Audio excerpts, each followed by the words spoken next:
Hey everybody, and welcome back to Sip and Talk. All right, so have you ever had one of those weeks where you just blink and the whole world's gone kind of crazy? Oh yeah, totally. It's like every time you check the news, there's 5 new things happening. It's like trying to drink from a fire hose, right? Like global news fire hose. And who has time for that? Exactly. That's why we're here. We've been sifting through the headlines, digging into the nitty-gritty so you can actually enjoy your coffee without feeling like you're missing something huge. We do the heavy lifting so you don't have to.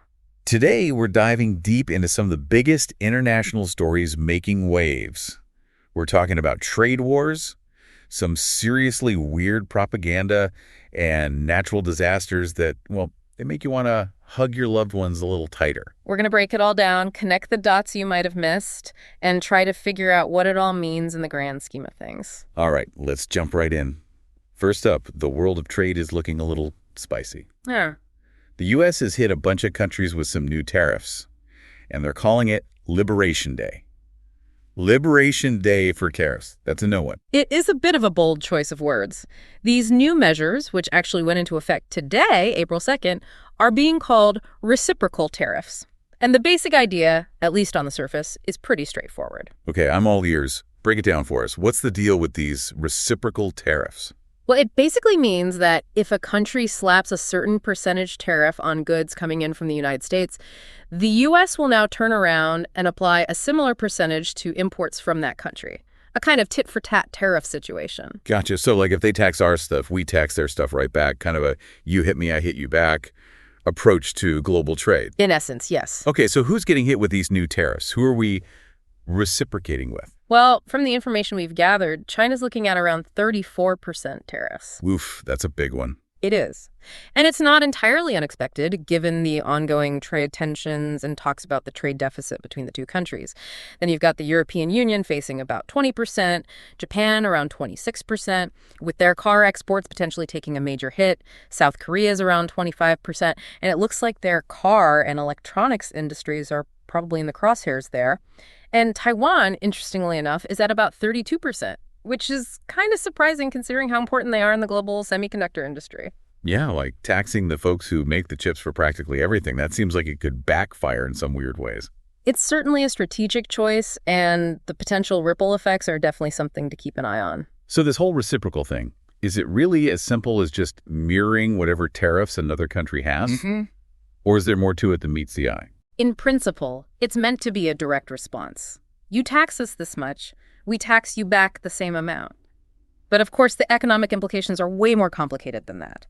These tariffs can really mess with trade, making things more expensive for businesses on both sides, and ultimately, those costs often get passed down to us, the consumers. Some folks argue that this is necessary to protect industries here at home, but others are worried it could set off a whole chain reaction of trade wars, like a global playground brawl that just keeps escalating. Totally. Like one big game of economic chicken. And it doesn't stop there, right? I saw something about cars and even beer. Beer tariffs. What's going on there? You're right. There's more. Starting tomorrow, there's a planned 25% tariff on all cars and trucks imported globally. Okay, that one makes a certain amount of sense, protecting the domestic car industry. But then it gets weird. And the day after that, a 25% tariff on beer and aluminum cans kicks in. Beer and aluminum cans. Okay, they're likely meant to protect areas where there's a perception of unfair competition from imported goods or where there's a desire to give American manufacturing a boost. Aluminum cans, for instance, are a big deal for the whole beverage industry, and slapping tariffs on them could push companies to source those cans domestically. So it's like trying to incentivize buying American right down to the can your drink comes in. Exactly. And as for the beer, well, it could be seen as a message about supporting local breweries and American-made products. Or maybe someone just really likes their domestic brews. It's a pretty bold way to try and influence what people buy. Definitely going to make people think twice at the grocery store, that's for sure. Okay, so how has the world reacted to all this? What are the markets saying, and what are other countries doing? Well, the markets haven't exactly been thrilled. There was a noticeable dip in stocks in both the U.S. and Europe right after the announcement. Fear of a trade war. Exactly. All this uncertainty makes investors nervous. And of course, the countries on the receiving end of these tariffs aren't just going to sit back and take it. Retaliation time. You got it. China, Canada, and Mexico have all come out swinging with their own retaliatory tariffs on U.S. goods. China, for example, has put a 15% tariff on U.S. agricultural products, which is going to hurt American farmers. And those folks are already dealing with so much. That's rough. It is. And to add fuel to the fire, China's also reportedly making it harder for some American companies to get trade licenses, which puts even more pressure on businesses. Ouch. It's like they're saying two can play at this game. Precisely. It's a classic case of action and reaction in the global trade arena. Okay, so we've got tariffs going back and forth, markets jittery, but what about the average person here in the U.S.? How is all this going to hit their wallets? Well, most economists are predicting that these tariffs will eventually lead to higher prices for American consumers. Makes sense. If things cost more to import, those costs get passed down the line. Exactly. When those imported goods become pricier, retailers often raise their prices to make up for it. And that means we could be looking at higher prices on a whole bunch of stuff, electronics, clothing, maybe even that imported beer. Plus, all this disruption to the global supply chain could create shortages of certain goods, which could push prices even higher. So the goal is to bring jobs back home, but the immediate side effect might be a bigger grocery bill. It's a trade-off, literally. It is a gamble, and it's a complex issue with a lot of moving parts.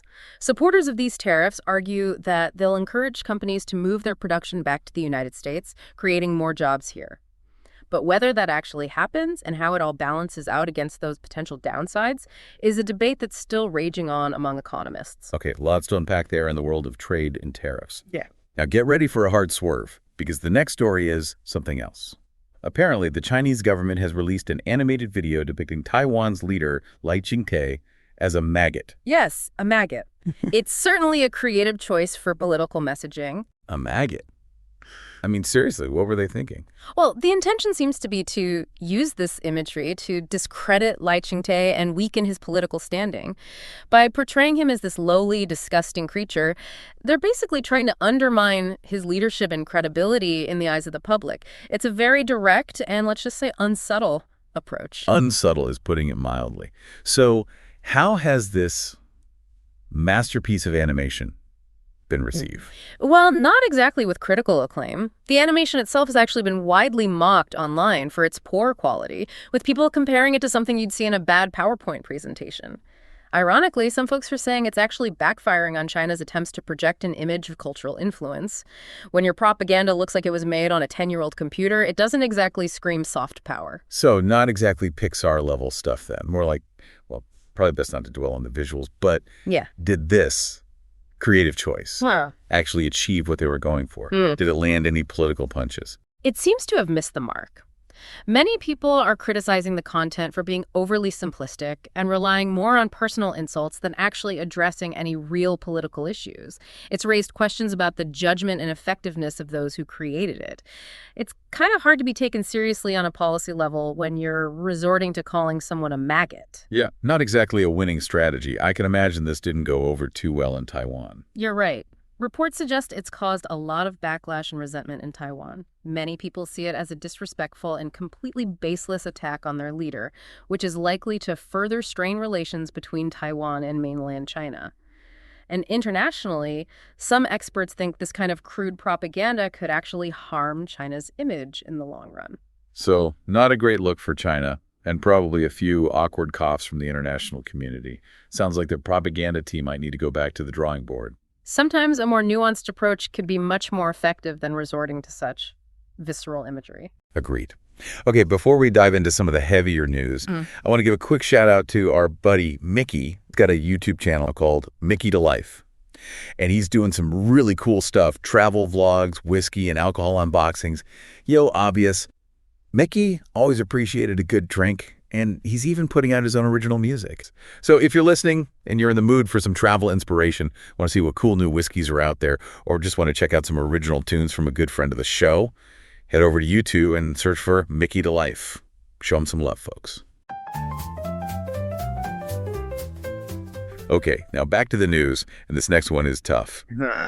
A massive 7.7 magnitude earthquake hit Myanmar on March 28th. That's just huge. It is. A 7.7 magnitude earthquake releases an incredible amount of energy, and unfortunately, the initial reports coming out of Myanmar are pretty grim. They are. As of right now, they're reporting at least 2,700 deaths in Myanmar, plus another 22 in Thailand, mostly from a building collapse that we'll talk about in a bit. And those numbers are expected to rise, which is just heartbreaking. Over 4,500 people are injured, and hundreds are still missing. It's a devastating situation. That level of earthquake can cause widespread devastation, especially in areas where buildings and infrastructure might not be built to withstand those kinds of forces. And the damage goes way beyond the immediate loss of life. Reports say over 10,000 buildings have either collapsed entirely or are severely damaged. Power lines are down, phone and cell service are spotty in many areas, and even getting aid in is a huge challenge because so many roads and bridges have been affected. I even read that a monastery collapsed in Mandalay, and they think around 50 monks died, and maybe 150 more are still trapped. The collapse of a monastery is particularly tragic. Those buildings often hold such cultural and historical significance, not to mention their role as a center of community life. Absolutely. And with all that damage to infrastructure, it makes the rescue and relief efforts so much harder. Exactly. It hinders the ability to get emergency responders and supplies to the people who need them most. It's just a terrible situation all around. Yeah. Is there any international help on the way? Thankfully, yes. There's been a pretty quick response from the international community. Rescue teams from Russia, China, India, the UAE, and a bunch of Southeast Asian countries are already on the ground, helping with search and rescue efforts. I even read that the Chinese team managed to pull 4 people out of the rubble alive, including a child and a pregnant woman, which is incredible. Oh, thank goodness for small miracles. The U.S. has pledged $2 million in emergency aid, but there's been some talk of delays in getting visas for personnel stationed in Thailand, which is frustrating. Bureaucracy in the face of a disaster, always a fun combo. It's definitely a hurdle. And the National Unity Government of Myanmar has put out a call for direct international aid, expressing concerns that the military junta that's currently in control might try to block aid from reaching the people who need it most. Yeah, political situations can really complicate things when it comes to getting help to those in need. Unfortunately, that's often the case. So, besides the immediate search and rescue efforts, what are the biggest challenges facing the people in Myanmar right now? Well, the UN is reporting a rising risk of disease outbreaks in the affected areas, with water and sanitation systems damaged and so many people crammed into temporary shelters. Conditions are ripe for the spread of all sorts of illnesses: respiratory infections, skin problems, dengue fever, even measles. And with the monsoon season coming up fast, finding safe and adequate housing for everyone is going to be a huge problem. A lot of people are sleeping outside right now, afraid of aftershocks and more buildings collapsing. It's a race against time to get people the help they need. It is. The focus is on providing basic necessities and preventing a secondary health crisis. Okay, let's shift gears to another part of Asia where, thankfully, the disaster is of a different kind. South Korea has been battling its worst wildfires on record since March 21st. Wildfires in South Korea, I don't usually associate those two things. How bad is it? You're right, it's not something you typically hear about, but these fires are incredibly serious. They've been raging for weeks now, and tragically, at least 28 people have lost their lives. Over 37,000 people have been forced to evacuate their homes. That's just awful. The fires have burned through an area of over 45,000 hectares. To put that in perspective, that's more than 2/3 the size of Singapore. That's a massive area. And how did these fires start? Why have they been so destructive? It seems to be a perfect storm of really dry weather and strong winds. The area that's been hit the hardest, the North Gyeongsang province, has had way less rainfall than usual, only about half of what they'd normally get. No, everything's super dry, like a tinderbox. Exactly. And to make matters worse, they've had twice as many fires this year compared to last year. Experts are saying that the resin from all the pine trees in the area is basically acting like fuel for the flames, making them spread faster and burn hotter. Pine trees, beautiful but flammable. And of course, as we're seeing all over the planet, climate change is playing a role too. These hotter, drier conditions are creating the perfect environment for these massive wildfires to ignite and spread. It's a scary reminder that climate change isn't just about rising sea levels. It's about these extreme weather events becoming more common, more intense, and happening in places that maybe haven't experienced them on this scale before. It's definitely shifting the landscape of what we consider normal weather patterns. Okay, last international headline for today before we dig a little deeper into one of these stories. This one's a bit of a throwback, you could say. Apparently, President Trump has once again, floated the idea of the U.S. trying to acquire Greenland. Yes, the idea of Greenland becoming part of the United States has resurfaced, which has surprised some people. It was a topic that sparked quite a bit of debate a while back, and it seems President Trump is revisiting the concept. Greenland again. Didn't we already go through this a couple of years ago? Yeah. I vaguely remember something about that causing a bit of an international stir. You're remembering correctly. And now he's reportedly doubling down, saying that acquiring Greenland is crucial for national security reasons. National security in Greenland. I'm struggling to connect those dots. There are some strategic interests in the Arctic region, but the way he's suggesting it has definitely ruffled some feathers. He's even hinted at the possibility of using military means to acquire the island. Hold on. Military means. To get Greenland. That seems a little extreme. It does. And unsurprisingly, both Greenland and Denmark, which has sovereignty over Greenland, are not happy about this. I bet not. Greenland's prime minister has made it very clear that they are not interested in being acquired by anyone. They want to determine their own future, which is completely understandable. And Denmark, being a NATO ally of the U.S., has also pushed back against the idea. So this whole thing is definitely adding to the already tense geopolitical situation in the Arctic. So what's driving this renewed interest in Greenland? Has someone discovered a giant deposit of, I don't know, polar bear diamonds or something? Well, the timing is interesting. This comes after the parliamentary elections in Greenland on March 11th, where pro-independence parties actually won a majority. These parties are generally against the idea of U.S. control, so President Trump's comments are probably not helping to ease any anxieties there. Pouring gasoline on the fire, so to speak. It's certainly not de-escalating the situation. And there's also the bigger picture of the Arctic region in general. It's becoming more and more strategically important, what with the potential for resource extraction as the ice melts, new shipping routes opening up, and all sorts of geopolitical jockeying going on between countries like Russia, China, and the U.S. So it's not just about wanting to buy a big ice island. It's wrapped up in this whole complex web of Arctic strategy, resources, and Greenland's own desire for independence. Exactly. It's a delicate and multifaceted situation with potential ramifications far beyond Greenland itself. Okay, now remember that devastating earthquake in Myanmar we talked about earlier? Well, there's a really disturbing side story to that involving a building collapse all the way over in Thailand, and the details are pretty unsettling. Yes, this is a very troubling aspect of the earthquake's impact. The fact that a major building failure happened so far from the epicenter is raising some serious questions about construction practices and standards. Thailand? From an earthquake in Myanmar? That's a long way to feel the effects that strongly. I mean, I've felt little tremors here in LA from earthquakes that happened hundreds of miles away, but a whole building coming down. That's scary. It is, and what makes it even more concerning is that this particular building, a 30-story audit department building in Bangkok, was apparently the only building that completely collapsed in the entire greater Bangkok area following the earthquake. Tragically, about 20 people died, many more were injured, and dozens are still unaccounted for.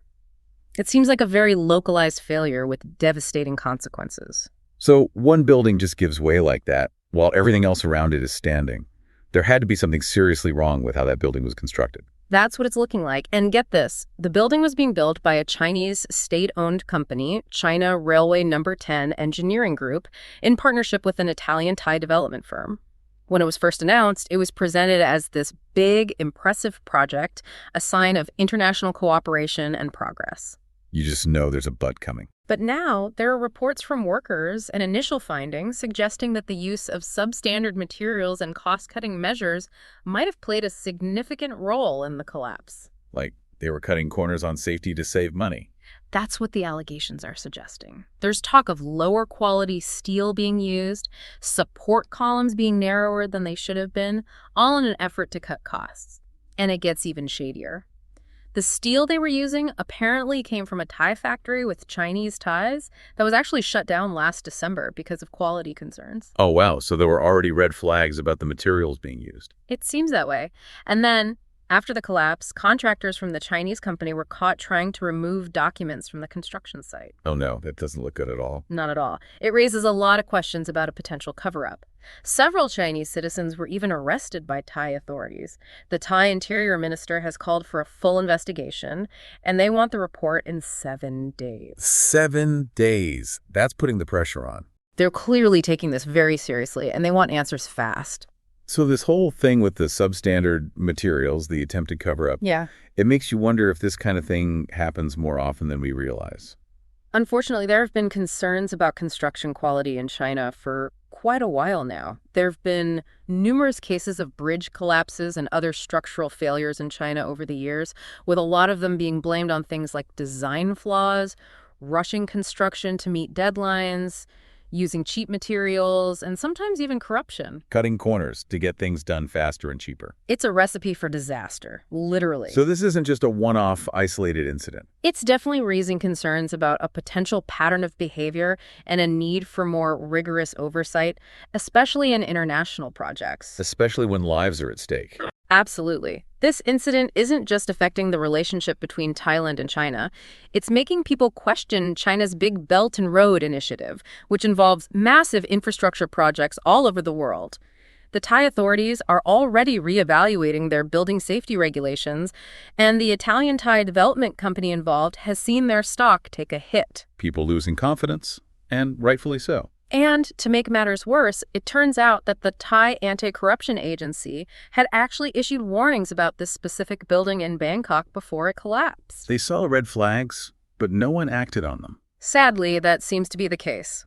This whole situation is a tragic reminder of how important those building codes and safety regulations really are, and how crucial it is to have independent oversight, no matter where in the world a project is happening. It's a sobering thought and a stark reminder that we can't take those things for granted. Well, folks, that was quite a whirlwind of news from around the globe. Trade wars, questionable animation choices, devastating natural disasters, and a building collapse with some very suspicious circumstances. It's a lot to process, that's for sure. It really makes you think about how interconnected our world is, and how even events happening thousands of miles away can have ripple effects that reach us all. And ultimately, it underscores how important it is to pay attention, to ask questions, and to hold those in power accountable for the decisions that impact our lives. Couldn't have said it better myself. So to all of you listening out there, what stood out to you the most from all of this? What are your thoughts on those reciprocal tariffs, fair play, or a recipe for economic chaos? And what about that whole maggot animation thing? Head scratcher or just plain weird? We'd love to hear your thoughts. Thanks for joining us for this deep dive into the wild world of international news. We'll be back soon with more stories and analysis. Until then, stay curious, stay informed, and stay engaged. And stay safe out there. Absolutely.